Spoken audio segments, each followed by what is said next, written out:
Hey, Austin Underground. Shelby's here at Secret Oktober down South 1st Street near the Street of Mary. And here are the owners, Mary and Cassandra. And so, what was the inspiration behind Secret Oktober?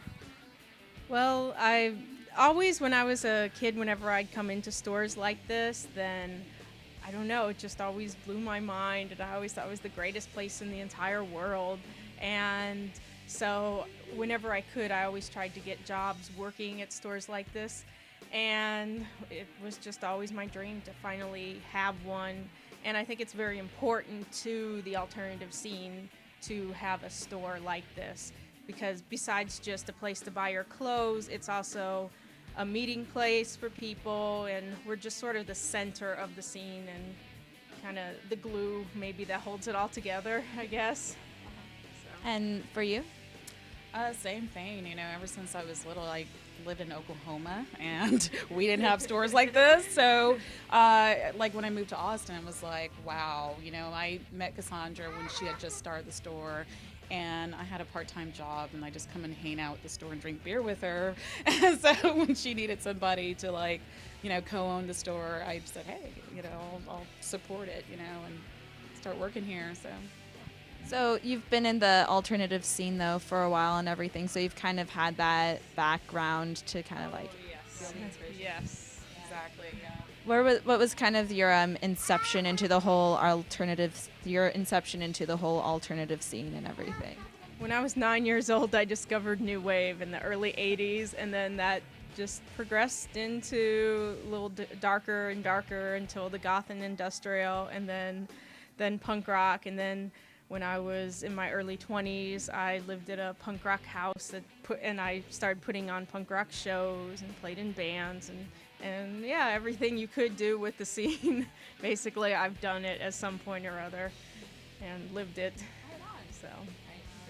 Same. I think we've had similar experience where, when I was little, I watched a lot of British television, and that was sort of my induction into the whole British rock music, and then from there on, it was 120 minutes on MTV, yes. And I heard all the goth and new wave and etc. And that's just pretty much it took off from there. Back when MTV had music on it. Yes, exactly. Yes. All right. And so, how long has Secret Oktober been open now? 7 years. Last week was our 7-year anniversary.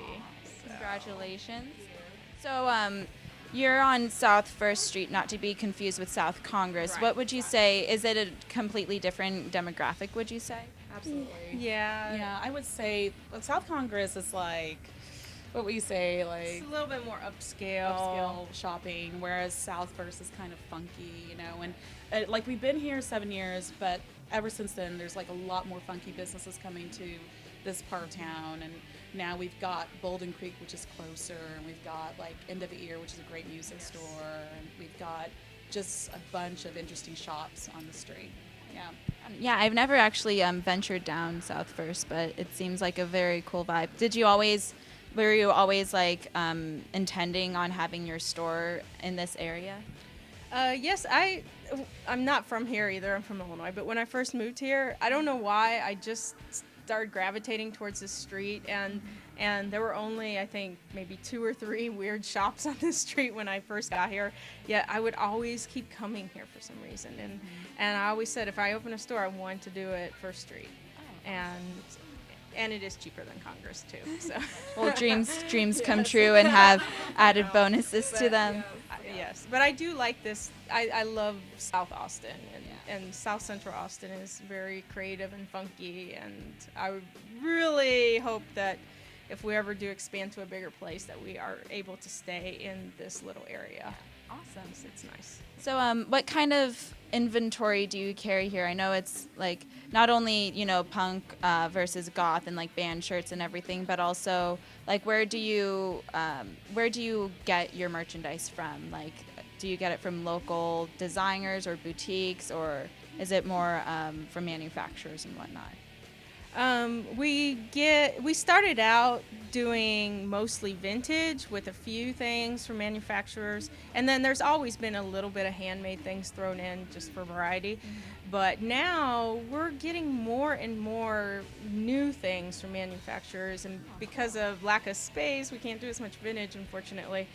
And some of the corporate places and the mall is not really catering to the alternative crowd as much, so we've sort of been able to take over and start carrying some of the name brands again. Name brands for all the goth and industrial clothing lines like Lip Service, they're like classic and you know, serious and Living Dead Souls. So we have like, you know, corsets, we have hosiery, you know, t-shirts. We try to stick with styles that are mostly goth industrial, but we do rockabilly and we do steampunk. So that's a new kind of genre that people, yeah. That's a new one. So It's getting up there, definitely. it's getting up there, but we try to like see what's going on as far as underground styles and trends. So keep up with. So, do you put on any events too? Because this is like a more artsy town, and you know it's a local business. So, do you like whether it's fashion shows or do you even do anything with music or anything? Yeah, we like especially if it's something that we like. You know, like we're doing this event called Death Rock Disco on March 4th at Elysium. Elysium, the nightclub here, like it's the goth industrial nightclub. We always try to go back and forth and do events with them all the time. Like we did a corset ball a few weeks ago. We're going to do a steampunk ball. We're going to sponsor it, or like somehow we'll be involved, because it's not just because we're trying to get more business, but we actually care about these events and we actually enjoy some of these events. So. Everybody has to work together in order to keep the scene going, and the store needs the scene, the clubs need the scene, the bands need the scene. So we all do have to. Yeah, it's fun. So we do all have to work together, and you know, and so whenever we can, and we sell tickets for some bands. Like cities or like states where we didn't have anything. You had to create your scene. Yes. If you want it, you can't just sit around and complain. I don't have anything to do. Why isn't there anything more going on? Like you do it. You make it happen. You know, that's how you keep anything alive. You know. Well, right on. Well, I'm glad I found this place out, and I'll probably be around this area more often because I'm definitely liking the vibe here and everything. And I'm also liking the bakery right next door. So thank you so much for your time, and thank you, viewers, for tuning in.